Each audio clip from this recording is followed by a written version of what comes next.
Hello guys, welcome back to my YouTube channel. നമ്മൾ ഇന്ന് വന്നിരിക്കുന്നത് എമ്പുരാൻ മൂവിന്റെ റിവ്യൂ പറയാൻ വേണ്ടിയിട്ടാണ്.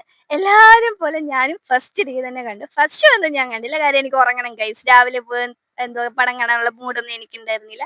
ഞാൻ 11 മണിയുടെ ഷോയ്ക്ക് പോയി ഒരു 2:30 ആയപ്പോഴത്തേക്കും പടം കഴിഞ്ഞ് ഞാൻ വീട്ടിൽ വന്നു. സംബന്ധിച്ച് എനിക്കൊരു വിഷ്വൽ ട്രീറ്റ് തന്നെ ആ തിയേറ്ററിൽ കിട്ടി. ഞാൻ കൊടുത്ത പൈസയ്ക്ക് വേർത്ത് ആയിട്ടുള്ള ഒരു മൂവി ആയിരുന്നു എമ്പുരാൻ എന്ന് പറയുന്നത്, എൻ്റെ പേഴ്സണൽ ഒപ്പീനിയനിൽ.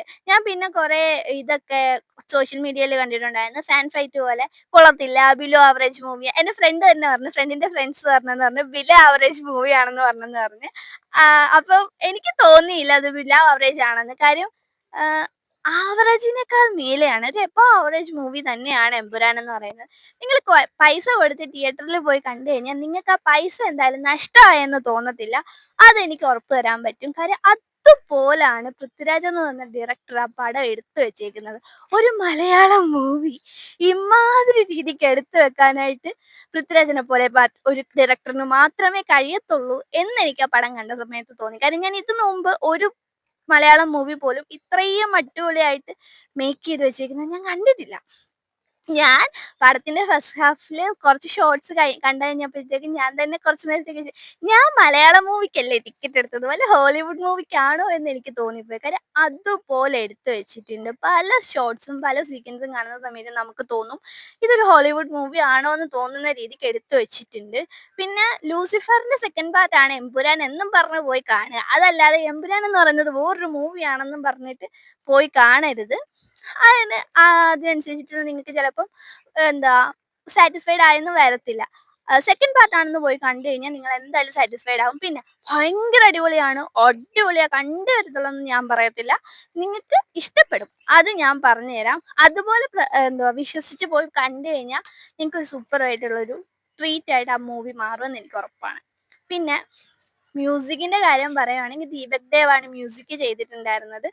മ്യൂസിക് ഒക്കെ എന്ന് വെച്ച് കഴിഞ്ഞാൽ ഒന്നും പറയില്ല, സൂപ്പറായിട്ട് ചെയ്തു വെച്ചിട്ടുണ്ട്. കാര്യം സീനിന് മാച്ച് ആയി പോകുന്ന രീതിക്കത്തെ മ്യൂസിക് ആണ്.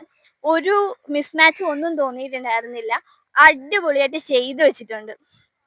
പിന്നെന്താ പറയുന്നത്, മഞ്ജു വാര്യർ എനിക്ക് അതിനകത്ത് ഏറ്റവും ഇഷ്ടപ്പെട്ടത് മഞ്ജു വാര്യർ. കാര്യം ഭയങ്കര സിമ്പിളായിട്ട് ഭയങ്കര ക്ലാസ് ലുക്കിൽ ഞാൻ മഞ്ജു വാര്യറെ കണ്ടു ഈ മൂവിക്കകത്ത്, ഭയങ്കരമായിട്ട് ഇഷ്ടപ്പെട്ട്.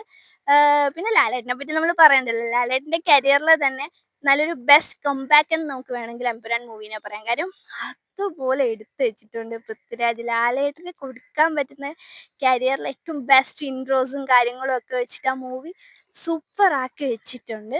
പിന്നെ പലരും പല അഭിപ്രായങ്ങൾ പറയും, അത് ഓരോരുത്തരുടെയും വ്യക്തിപരമായിട്ടുള്ളതാണ്. എന്നെ സംബന്ധിച്ചിടത്തോളം എനിക്ക് ഈ മൂവി വളരെ ഇഷ്ടപ്പെട്ടു.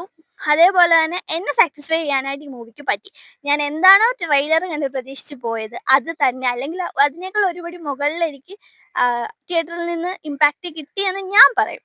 പിന്നെ പലർക്കും പല അഭിപ്രായമായിരിക്കും. ചിലപ്പോൾ എനിക്ക് ഇഷ്ടപ്പെടുന്ന എൻ്റെ ഫ്രണ്ടിന് ഇഷ്ടപ്പെടണമെന്നില്ല, ചിലപ്പോൾ നിങ്ങൾക്കും ഇഷ്ടപ്പെടണമെന്നില്ല, ചിലപ്പോൾ നിങ്ങൾക്ക് ഇഷ്ടപ്പെടാം. അത് നമ്മൾ പറഞ്ഞിട്ട് കാര്യമില്ല. പിന്നെ നിങ്ങൾ ഒരു കാര്യം ഞാൻ പറയാം, തിയേറ്ററിൽ തന്നെ പോയി കാണുക.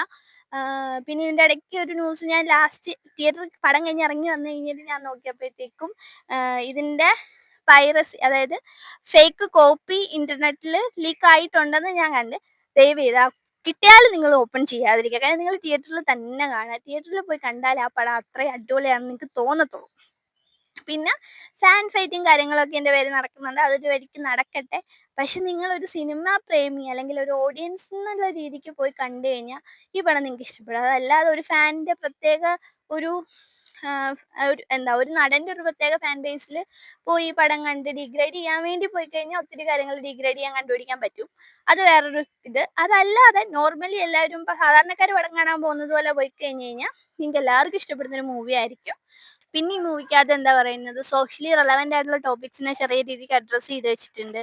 പൊളിറ്റിക്കലി ഒക്കെ ഉണ്ടാവുന്ന കാര്യങ്ങളെയൊക്കെ അഡ്രസ്സ് ചെയ്തൊക്കെ വെച്ചിട്ടുണ്ട്. ചിലയിടത്തൊക്കെ കുത്തൊക്കെ കൊടുത്തിട്ടുണ്ട്, അതൊക്കെ എനിക്കൊത്തിരി ഇഷ്ടപ്പെട്ടു. കാര്യം മുരളി ഗോവിന്ദ് എന്ന റൈറ്റർ അദ്ദേഹത്തിന്റെ ജോലി നല്ല വൃത്തിക്ക് ചെയ്ത് വെച്ചിട്ടുണ്ട്.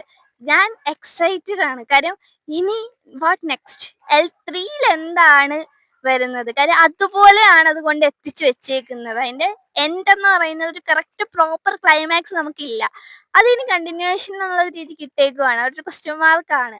അതിന് ഞാൻ L3 കാണാൻ വേണ്ടിയിട്ട് വെയിറ്റിംഗ് ആണ് മക്കളെ. L3 ഇതിനെക്കാട്ടിലും അടിപൊളിയാവോ എന്നെനിക്കറിയത്തില്ല. പക്ഷെ എന്തായാലും L3 റിലീസായി കഴിയുമ്പഴത്തേക്കും നമ്മൾ ഒരു റിവ്യൂവും കൂടി അതുമായിട്ട് ബന്ധപ്പെട്ടിട്ട് വരും.